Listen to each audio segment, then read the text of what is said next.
Então, nesse sentido, né, que nós já passamos brevemente pelo histórico, né, do que é a neuropsicologia, quais são as suas bases, seu olhar, como é que nós podemos nos tornar, né, como funciona a formação em neuropsicologia? Como eu posso me tornar um neuropsicólogo? Né, então, a formação da neuropsicologia é uma formação bastante ampla, né, que ela pega, né, ela congrega, né, uma série de saberes, né, vamos supor, na formação em psicologia, né, que é a área que eu trabalho, né, a gente, né, agrega uma série de conhecimentos, como, por exemplo, base biológica do comportamento, processos cognitivos básicos, princípios de avaliação psicológica, os instrumentos, psicopatologia, né, desenvolvimento humano, ciências cognitivas, processos psicológicos básicos e complexos, estatística também, a interpretação, né, dos instrumentos, dos resultados, e também metodologia de pesquisa também, né, que nos ajuda, né, a trazer um procedimento, né, um olhar mais técnico e científico, né, para esse campo. Isso na graduação são os principais campos de conhecimento que atravessam a neuropsicologia.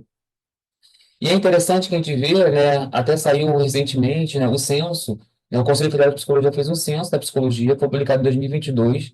né, que ele mapeou quem é o psicólogo brasileiro, né, quais são seus campos de atuação, né, seus campos de formação, suas fragilidades, né, né, a característica de quem é, né, o psicólogo. Ele trouxe um dado muito interessante sobre a formação em neuropsicologia. Essa tabela que traz para a gente, né, é o nível de satisfação, né, dos profissionais da psicologia com sua graduação por área de atuação. Então, eles perguntaram, né, qual era a área de atuação daquele psicólogo, né, e perguntaram se a sua formação, sua graduação foi suficiente para que você pudesse atuar onde você está agora. Então, tinham psicólogos que trabalhavam na avaliação psicológica, na docência, na psicologia, psicólogos que já trabalhavam na clínica, jurídica, social, hospitalar, saúde, educacional e organizacional do trabalho. E a gente observa que a neuropsicologia, né, de todos aqui, né, ela é considerada em nível de insatisfação em relação à sua formação, à sua graduação,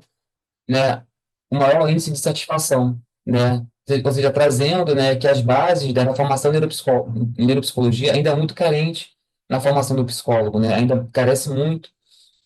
nesse campo em relação até a outros campos de atuação da neuropsicologia. E a gente vê o nível de satisfação, né, é um dos menores, se não o menor, né? 85,6 em relação aos outros, né, as outras áreas de atuação dos psicólogos. Ou seja, os psicólogos já exercem, né, já estão formados, estão em campo, né, de acordo com o censo. A neuropsicologia, né, a formação em neuropsicologia na graduação, né, é o que tem maior insatisfação, né, e menor nível de satisfação que a graduação pode proporcionar para esse profissional estar em campo. Isso mostra, então, que essa área, né, precisa ser muito fortalecida, então, né, na formação, né, dos psicólogos. E quando a gente pensa, né, como ocorre a formação após a graduação, né, a gente sabe que tem três caminhos básicos, né, que o psicólogo pode, né, é, se formar, se aprofundar no campo da neuropsicologia. Primeiro são os cursos de especialização, né, que existem, né, em diferentes lugares do país, né, credenciados pelo MEC. Né, nós temos alguns programas de residência, né, que algumas universidades, alguns hospitais, algumas instituições oferecem também. Algumas são em neuropsicologia em si, outras são em outras áreas, mas que dialogam com neuropsicologia. E também temos, né, por último, né, um campo, né, de formação complementar, ou seja, a formação após, né, a graduação, que é a participação ativa em instituições científicas, né, em organizações científicas, participação em congressos, participação em projetos de pesquisa em universidades, o próprio mestrado, doutorado, né, a realização, participação dentro da comunidade científica relacionada, né, com neuropsicologia, além de eventos, cursos, né, promovidos por elas. E é interessante, né, que essa formação complementar, né, em especial da neuropsicologia, o censo também traz para a gente, né? Essa figura aqui, né, mostra um dado muito interessante que, buscando ainda, né, as áreas de atuação do psicólogo,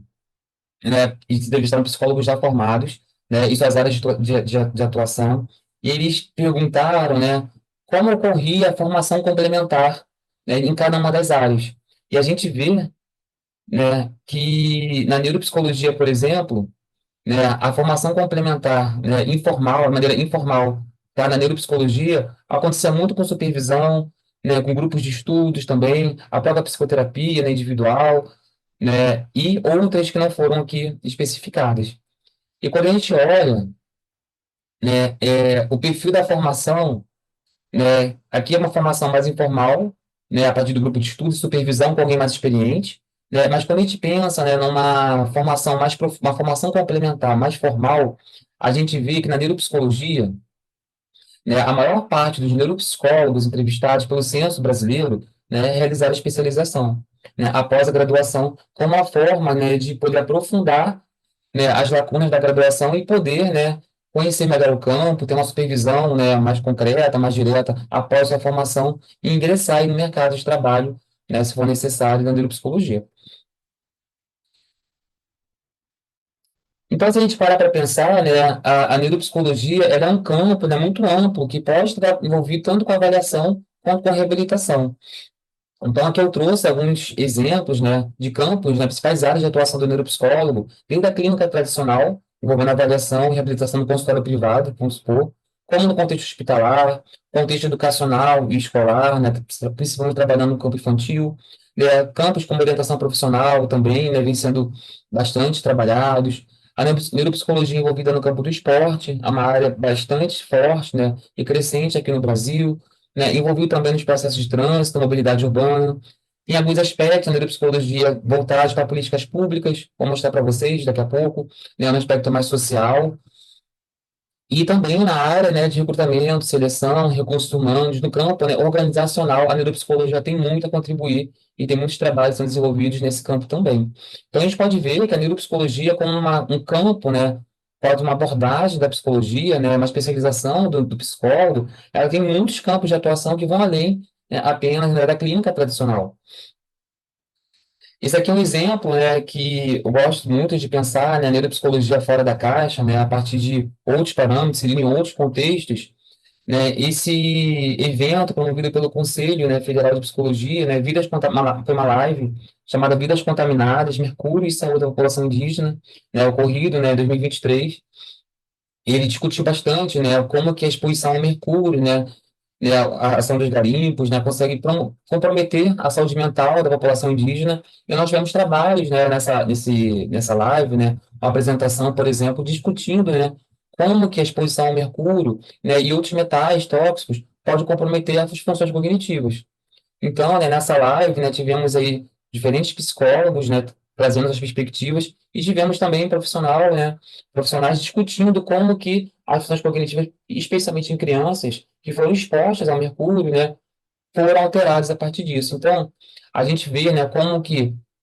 capacidade de memória, de raciocínio, inteligência, concentração podem ser alterados a partir de uma ação, né, de um garimpo ilegal, em exposição a mercúrio, nos faz pensar como a neuropsicologia pode atuar em políticas públicas de saúde também. Não só no consultório particular, mas pode produzir conhecimentos, né, que podem ajudar, né, pessoas nas mais diferentes condições também de vulnerabilidade.